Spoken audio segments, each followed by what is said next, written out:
I found that nothing in life is worthwhile unless you take risks. Nothing. Nelson Mandela said, "There is no passion to be found playing small and settling for a life that's less than the one you're capable of living."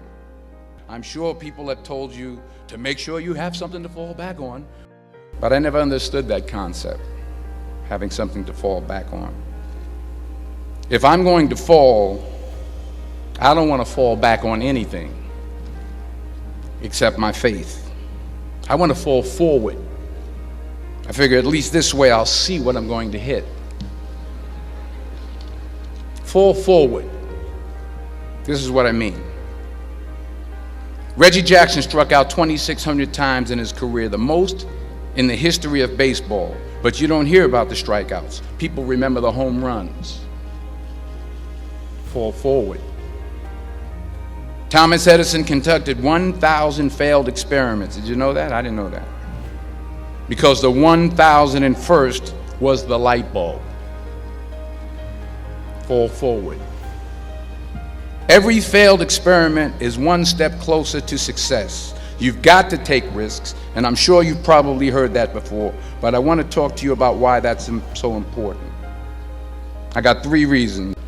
First, you will fail at some point in your life. Accept it. You will lose. You will embarrass yourself. You will suck at something. I'm telling you, embrace it, because it's inevitable.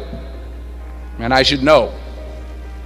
In the acting business, you fail all the time. Early on in my career, I auditioned for a part in a Broadway musical.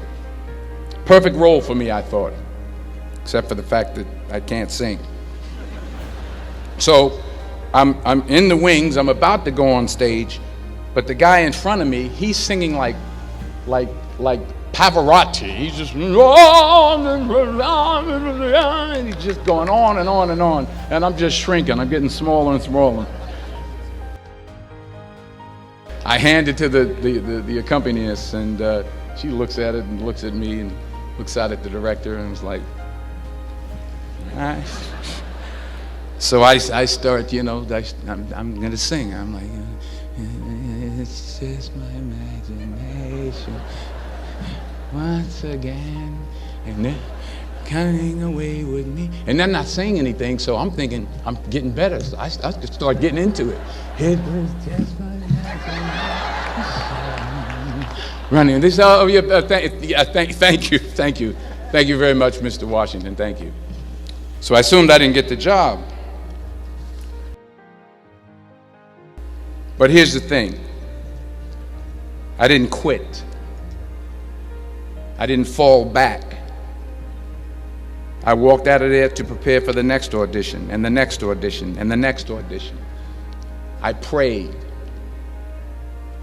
I prayed. And I prayed. But I continued to fail and fail and fail. But it didn't matter, because you know what?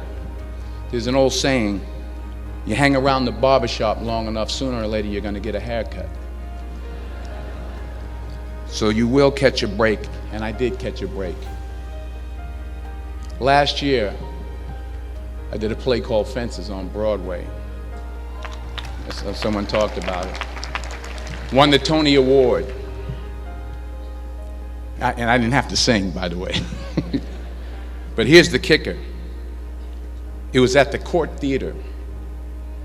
It was at the same theater that I failed that first audition 30 years prior. The point is, do you have the guts to fail? Here's my second point about failure. If you don't fail, you're not even trying. My wife told me this great expression. To get something you never had, you have to do something you never did. Les Brown's a motivational speaker. He made an analogy about this. He says, imagine you're on your deathbed, and standing around your deathbed are the ghosts representing your unfulfilled potential. The ghost of the ideas you never acted on. The ghost of the talents you didn't use. And they're standing around your bed, angry, disappointed, and upset. They say, we came to you because you could have brought us to life, they say. And now we have to go to the grave together. So I ask you today, How many ghosts are going to be around your bed when your time comes? So you got to get out there. You got to give it everything you got, whether it's your time, your talent, your prayers, or your treasures. Because remember this, you will never see a U-Haul behind a hearse.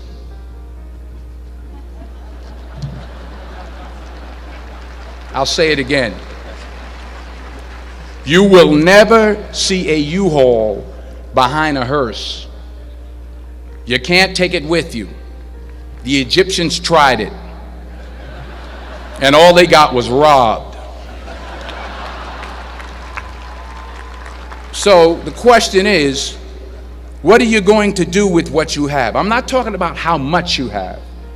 Some of you are business majors, some of you are theologians, nurses, sociologists. Some of you have money, some of you have patience, some of you have kindness, some of you have love, some of you have the gift of long suffering. Whatever it is, whatever your gift is, what are you going to do with what you have? All right, now here's my last point about failure. Sometimes it's the best way to figure out where you're going. Your life will never be a straight path. I was 20 years old. I was at my lowest point. And then one day, and I remember the exact day, March 27th, 1975, I was helping my mother in her beauty shop. My mother owned a beauty shop up in Mount Vernon. And there was this older woman who was considered one of the elders in the town. And I didn't know her personally, but I was looking in the mirror, and every time I looked at the mirror, I could see her behind me, and she was staring at me. She just kept looking at me. Every time I looked at her, she kept giving me these strange looks. So she finally took the dryer off her head and she said something I'll never forget. First of all, she said, "Somebody give me a piece of paper. Give me a piece of paper." She said, "Young boy, I have a prophecy, a spiritual prophecy." She said, "You are going to travel the world and speak to millions of people." Now mind you, I'm 20 years old, I'm flunked out of school. In fact, like a wise ass, I'm thinking to myself, maybe she's got something in that crystal ball about me getting back into school next fall. But maybe she was on to something, because later that summer, while working as a counselor at the YMCA camp in Connecticut, we put on a talent show for the campers. And after the show, another counselor came up to me and asked, "Have you ever thought about acting? You're good at that." So when I got back to Fordham that fall, I got in and I changed my major once again for the last time. And in the years that followed, just as that woman prophesied, I have traveled the world and I have spoken to millions of people through my movies. Millions who up till this day couldn't see me, who up till this day I couldn't see while I was talking to them, and they couldn't see me. They could only see the movie. They couldn't see the real me. But I see you today, and I'm encouraged by what I see. And I'm strengthened by what I see. And I love what I see. And I can't think of a better message as we send you off today. To not only take risks, but to be open to life, to accept new views, and to be open to new opinions. To be willing to speak at a commencement at one of the best universities in the country, even though you're scared stiff. While it may be frightening, it will also be rewarding. Because the chances you take, the people you meet, the people you love, the faith that you have, that's what's going to define you. So members of the class of 2011, this is your mission. When you leave the friendly confines of Philly, never be discouraged. Never hold back.